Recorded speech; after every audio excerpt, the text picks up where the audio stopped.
Look at this painting. This is Henry Morgan. Notice anything unusual about him? The fancy clothes, the confident pose, the air of respectability. Yeah, this guy was a pirate, not just any pirate. One of the most ruthless raiders in Caribbean history. But here's where it gets weird. That same man ended up becoming lieutenant governor of Jamaica. He literally went from stealing the king's gold to managing the king's colony. And I'm not talking about some redemption arc here. Morgan didn't stop being a criminal and then become legitimate. No. He became legitimate while still being a criminal. He ran Jamaica's finances, enforced its laws, and protected its interests, all while his former crew members were still out there raiding ships. This is a story about how the line between piracy and policy was basically non-existent.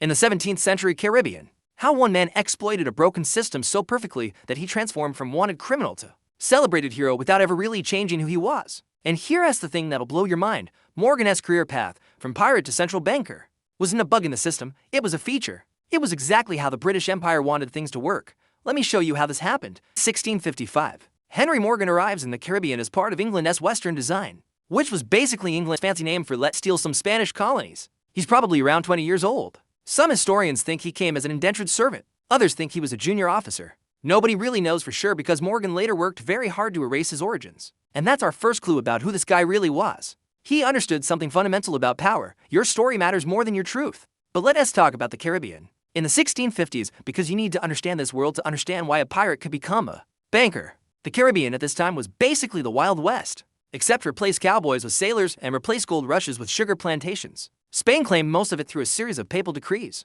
that other European powers thought were complete nonsense. England, France, and the Netherlands were all trying to grab their piece of this incredibly wealthy region. And here's the key thing. There weren't enough official naval forces to go around. England had a tiny navy compared to Spain, so what did they do?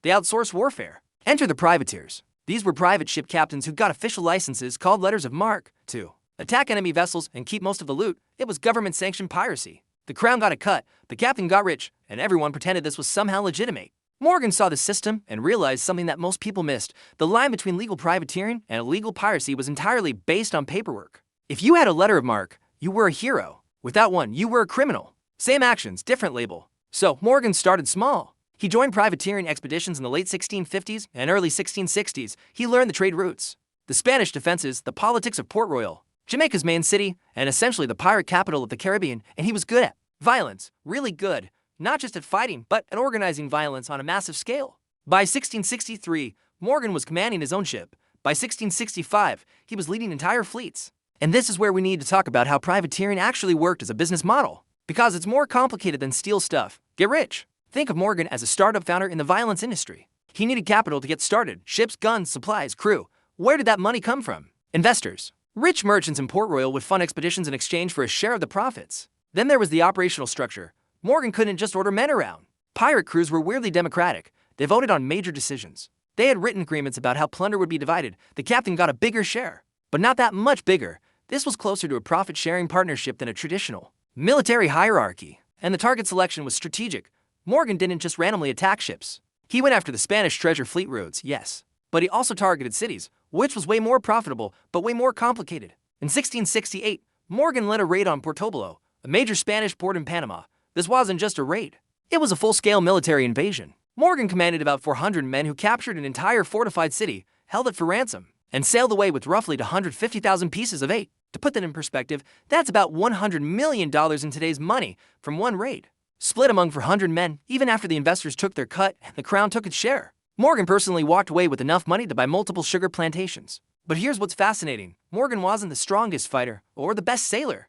He was the best operator. He understood logistics, motivation, intelligence gathering, and most importantly, politics, because while Morgan was out raiding Spanish colonies, he was also building relationships with Jamaica's governor, Sir Thomas Modiford, and Modiford had a problem. Jamaica was England's newest Caribbean colony, captured from Spain in 1655. It was supposed to be profitable, but it was actually hemorrhaging money. The sugar plantations weren't fully established. Yet, the Spanish kept trying to take it back, and England wasn't sending enough money or soldiers to defend it. Modiford's solution: use privateers as an unofficial navy.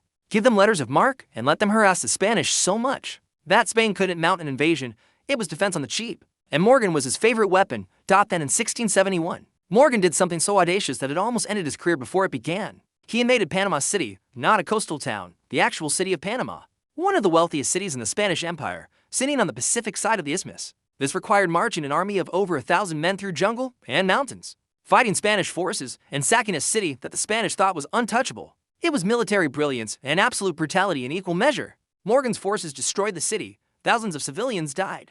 The plunder was enormous but less than expected, because the Spanish managed to evacuate some of their treasure. Still, it was the largest privateering raid in Caribbean history. Morgan returned to Port Royal as a hero. Crowds cheered him. Investors made fortunes. The Spanish Empire was humiliated. There was just one problem. England and Spain had signed a peace treaty in 1670. Morgan's raid happened in 1671. Technically, he might have had an old letter of marque issued before the peace treaty. But attacking a major Spanish city during peacetime? That wasn't privateering anymore. That was piracy. That was an act of war. And now we get to see how the British Empire really worked. Spain was furious and demanded Morgan be punished. The British government, trying to maintain diplomatic relations, needed to be seen doing something. So they arrested Morgan and Governor Modiford and shipped them back to England to stand trial. But here's the thing, the British government didn't actually want to punish Morgan. They wanted to appear to punish him while secretly celebrating what he'd done. Because Morgan had just demonstrated that Spain's American empire was vulnerable, that England could project power in the region without spending much money. So Morgan went to London and, instead of going to prison,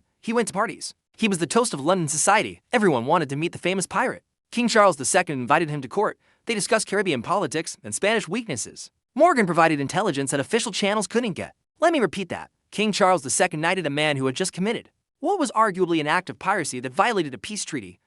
Sir Henry Morgan, from pirate to knight in 3 years. But the story gets weirder, because Charles II didn't just give Morgan a title, he gave him a job. In 1674, Morgan returned to Jamaica as lieutenant governor. He was now officially part of the colonial administration. His job was to govern Jamaica, enforce British law, manage the colony's finances, and this is the really ironic part, suppress piracy. Yeah, the pirate was now in charge of stopping piracy, and Morgan actually took this job seriously, sort of. As lieutenant governor, Morgan was essentially Jamaica's central banker. He oversaw tax collection, managed trade regulations, distributed land grants, and controlled the flow of money through the colony. He had to balance the books, negotiate with merchants, and ensure the colony was profitable for the crown. He was also in charge of the courts and law enforcement. He presided over piracy trials. Former crew members who didn't have the right political connections ended up on the gallows. While Morgan watched, this seems hypocritical until you understand the game Morgan was playing. He wasn't becoming legitimate, he was controlling the definition of legitimacy. See, Morgan didn't stop all piracy. That would tank Jamaica's economy. Port Royal was still the pirate capital of the Caribbean, and all those pirates spent their money there. The taverns, the merchants, the brothels, the supply shops, they all depended on pirate money. What Morgan did was enforce selective piracy. If you had the right connections and shared your profits with the right people, you were a privateer operating under legitimate letters of marque. If you didn't, you were a pirate who needed to be hanged. Morgan was running a protection racket at the governmental level, and the finances. Morgan understood money better than most legitimate administrators. He'd spent years calculating shares of plunder, managing expedition finances, and converting stolen goods into liquid capital. Those same skills applied directly to colonial administration. He knew which merchants were reliable. He understood the true value of Caribbean commodities. He could spot financial fraud because he probably committed every type of fraud himself. He was uniquely qualified to run Jamaica's finances precisely because he'd spent so long operating outside the law. But let's zoom out here because Morgan's story isn't really about one man. It's about a system. The British Empire in the 17th century was running on a business model that we recognize today.